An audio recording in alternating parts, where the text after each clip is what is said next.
Welcome to the first Friday coffee break with the Community Indicators Consortium. CIC is a central knowledge and organizational hub for community indicators projects, helping to advance and support measurable, equitable, and sustainable improvements in the quality of community life. I am Marty Remidi, Managing Director for CIC, and on the first Friday of the month, we take a short break from our day to learn about the latest projects, data tools, and key issues happening in the world of community indicators.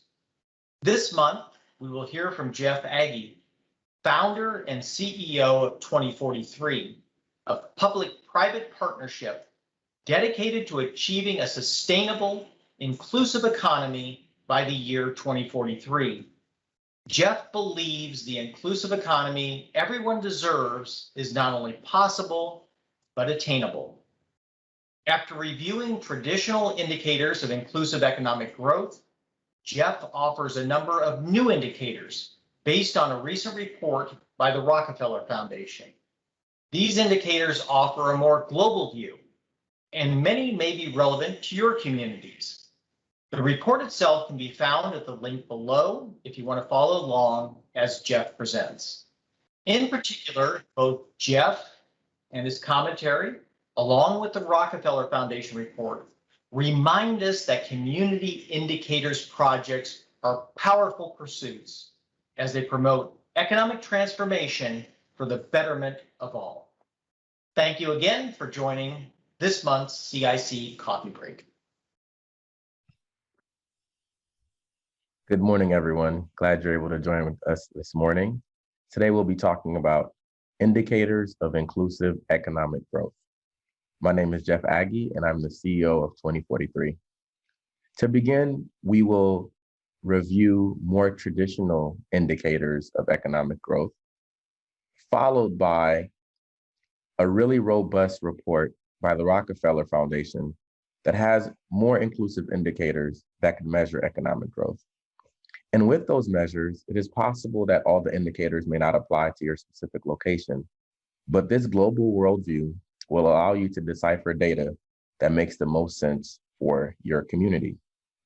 And so here are some traditional indicators of economic growth. GDP is commonly measured to see what is the overall value of goods and services produced by an economy over a given year. The unemployment rate, which is the percentage of the labor force that's unemployed and actively seeking for work. And the consumer price index, which measures inflation by determining the change in prices of a hypothetical basket of goods bought by a typical household. There are some other indicators that are often used, and that's the producer price index. What is the balance of trade in terms of what is the ratio between exports and imports? Housing starts. How many homes were worked on in the previous month? The interest rate and retail sale prices. In addition to those, consumer confidence in the economy is also an important measure. All these traditional indicators can be found at the Bureau of Labor Statistics. So if you go on data tools, you can get a quick look at the US economy at a glance. And the beautiful thing about that is it will show you the unemployment rate, change in payroll employment, average hourly earnings, consumer price index, producer price index, and US import price index. And you can look through and see where there has been growth and where there has been decline. One of the beautiful things about this tool is you can look at your region and state areas at a glance. So depending on what state you're located in, you can see everything that's happening at a glance. For us, we're in Minnesota. So we're able to see all these amazing things that are happening in the economy.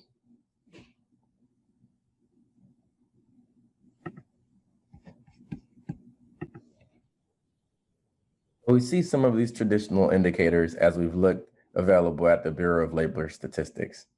We can use that data to determine how well an entire country's economy is doing or how well a particular region is doing. But there are some challenges with these traditional indicators. Some of those challenges include they don't tell the full story.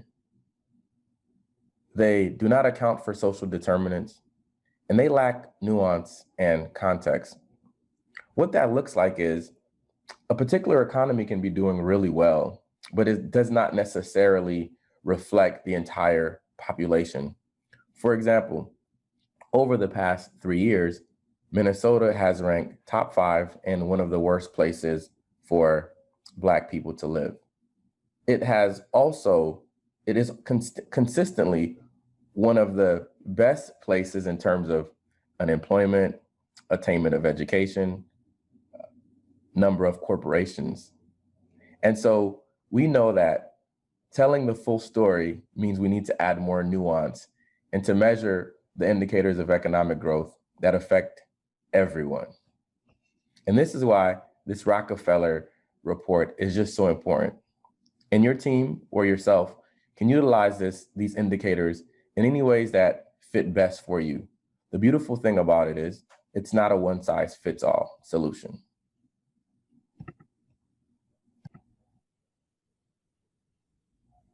And here are some key indicators of inclusive economies. Or we can say, these are some of the recommendations for inclusive economic indicators. And I will provide this report as part of the video. What is an inclusive economy? The definition is expand opportunities for more broadly shared prosperity, especially for those facing the greatest barriers for advancing their well-being. And these are the 5 characteristics. Inclusive economies are equitable, participatory, growing, sustainable, and stable. And here are some of the subcategories. For equitable, inclusive economies have strong upward mobility for all, reduction of inequality, equal access to public goods and ecosystem services. In terms of being participatory, people are able to access and participate in markets as workers, consumers, and business owners. Market transparency and information symmetry, widespread technology infrastructure for the betterment of all. Inclusive economies are also growing, which means increasing good job and work opportunities, improving material well-being, economic transformation for the betterment of all. Inclusive economies are sustainable. Social and economic well-being is increasingly sustained over time, greater investments in environmental health and reduced natural resource usage. Decision-making process incorporate long-term costs and not just short-term wins. Public and private confidence in the future and ability to predict outcome of economic decisions. That's part of being stable. Members of society are able to invest in their future and economic resilience to shocks and stresses. And we know we are living in a year, hopefully we're coming out of COVID, where there has been significant shock and stresses on so many economies around the world and within our respective country, as well as certain states and local governments have been hit the hardest. There's a definition of equitable. More opportunities are available to enable upward mobility for more people. We've talked about this a little bit, and so I'll go into some of the indicators. Some of these indicators include percentage of population with higher educational attainment than their parents.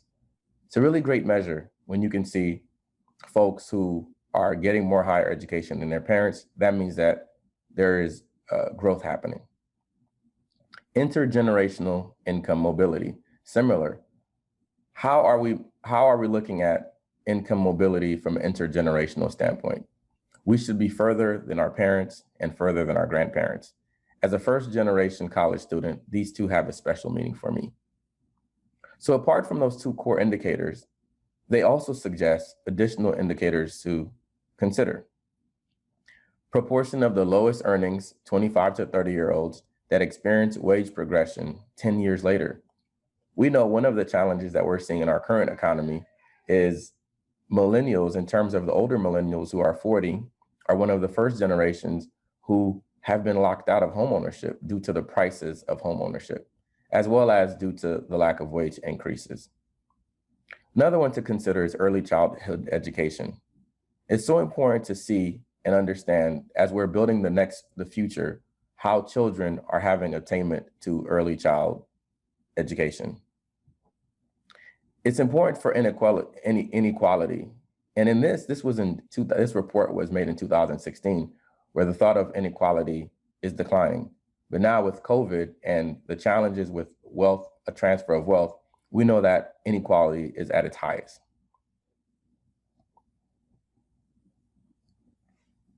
So we can measure that by percentage of households with incomes below 50% of the median income. What is the wealth share of the 1%, which we know has increased? What is the gender inequality index? These are some important measures. Equal access to public goods and ecosystem services. What is the proportion of population using safely managed sanitation services, including a hand washing facility with soap and water? This may not apply to many of you if you're located in the United States. However, these are still some challenges for many of our family members throughout the world. The proportion of population using an improved drinking water source. It's also a measurement. What is the share of household with electricity or other modern energy services? What is the primary completion rate? What is the infant and under 5 mortality rate? These are all providing now more context to see how inclusive an economy is. In addition to those core indicators, there's 2 other things to consider. What is the proportion of the population that has convenient access to public transport? If you would like to get to the bus, train, or any matter of public transport, are you able to do that? Another area is rating on the level of women's social rights. We know that as women participate more in the economy, it increases the probability of our economy to become more robust. We know also that inclusive economies are participatory. So people are able to participate fully in economic life and have a greater say over their future. Some of these key indicators to consider are labor force participation rate of working age population. And that's measured by the number of people that supply labor for the production of goods and services in the economy during a specific period of time. It reveals how many people in the population can work or are economically active.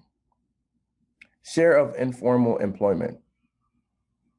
How many people in the economy are working in matters that are in employment that's informal? And that's very important, because informal employment means that workers may not have as many rights as they would if they were working in a formal capacity. Household financial consumption expenditure per capita. New business density. One of our key areas of focus at 2043 is growing our economy through entrepreneurship. We have identified entrepreneurship as a key indicator of economic growth, especially inclusive economic growth. And here, new business density is a key indicator in terms of how an economy is performing. Market transparency and information symmetry. What is the ease of doing business in the economy? There's a voice and accountability indicator. What's the qualitative measure, or to what extent are the citizens able to participate in the affairs of the government or in election? No matter where you stand, we know that there has been a lot of challenges in terms of what folks believe may have or may have not been a fair election in our current election in America. And some of the solutions that have been proposed is limiting access to individuals having the ability to vote. And we see that even in America, having voice and accountability indicators are extremely important to measure how our economy grows inclusively, because less voice means less participation. And then control of consumption, control of corruption indicators. So what level or degree is there corruption, large or small, within the government as it relates to exercising undue force in the private lives of citizens? Mobile cellular telephone subscribers per 100 population. How many folks are actively using cell phones? We know as we continue to grow into a 5G world, access to information and speed and delivery of technology is something that's extremely important to measure how an economy is doing. This can be an indicator even within particular countries, particular states, and particular cities. So you can actually measure how many folks have access or how many folks have mobile cellular telephones to how well an economy is growing from an inclusive standpoint. And then percentage of households with internet. Not just internet, but let's think about also high-speed internet. This can particularly affect folks that are both in rural as well as urban areas. Another key of inclusive economic growth is growing. And that definition is an economy is increasingly producing enough goods and services to enable broad gains in well-being and greater opportunity. And Section G is dedicated to increasing good job and work opportunities. What is employment to population ratio of working age populations? This is an expansion of the unemployment rate that we've talked about. This is a much better indicator of measuring how folks are participating in the economy. Growth rate of average per capita income. This is a second recommended, English isn't my first language, I do apologize. The second recommended indicator is a measure of GDP growth per capita. It adjusts for purchasing power. Because GDP growth is generally considered as a positive sign, this is a greater way of measuring how we're alleviating poverty. The next one is, what is the proportion of the population below $1.25 per day? If you are living in America, we could measure that. What is a livable wage? As cost of living has risen, wages have not followed. And so we could measure, it might be a different number depending on what community you are a part of, but measuring what is the proportion of the population living below a certain wage is a key measurement indicator of how well an economy is doing from an inclusive standpoint. Growth also includes improving material well-being. What is the GDP per capita? What is the proportion of the population above minimum levels of dietary energy consumption? How are durable structures performing? What is the slum populations as percentage of urban? Life expectancy at birth. And again, I will provide this document for you after, but to save the time of doing a thorough review of each of these, I'm just walking through it with you. Economic transformation for the betterment of all. In terms of what's the labor productivity? What's the GDP per hours worked? This is one I think many of you will appreciate, is research and development expenditures as part of the GDP. And this indicator measures how much are public and private spending in innovative work in terms of research and development and R&D capabilities. What is the high technology exports or the percentage of manufactured exports? It's not enough for us to have inclusive economies. We have to make sure that those things are sustainable. So, sustainability is a key aspect. The definition is economic and social wealth is sustained over time. Thus, maintaining intergenerational well-being is paramount. These are some long-term measures. The 20-year change in proportion of population above minimum level of dietary energy consumption. The 20-year change in durable structures. The 20-year change in life expectancy at birth. Now, I hope you're seeing these themes about 20 years. So we're measuring growth over time. And this allows the policymakers and decision makers today to not only consider the aspects of what's happening right now, but how do our policies and how do these indicators affect future generations. The greater investments in environmental health and reduced natural resource usage. So what's the energy intensity rate? How are people using energy in an intense manner? What's the proportion of total water resources used? What's the proportion of wastewater safety treated? Many of us living in countries have privileges to not ever worry about these things. However, as we've known in terms of Flint, Michigan, and other places in America, these challenges are not beyond what some may refer to as modern developed countries. And so it's very important to really consider and to, at many times, check our privilege as we are looking at these indicators of inclusive economic growth from a global perspective. Carbon emissions. What is the annual mean level of fine particulate matter? The natural resource protection indicator. How are these natural resources being protected? And then L, the decision-making process incorporates long-term costs, as we've talked about before. Now,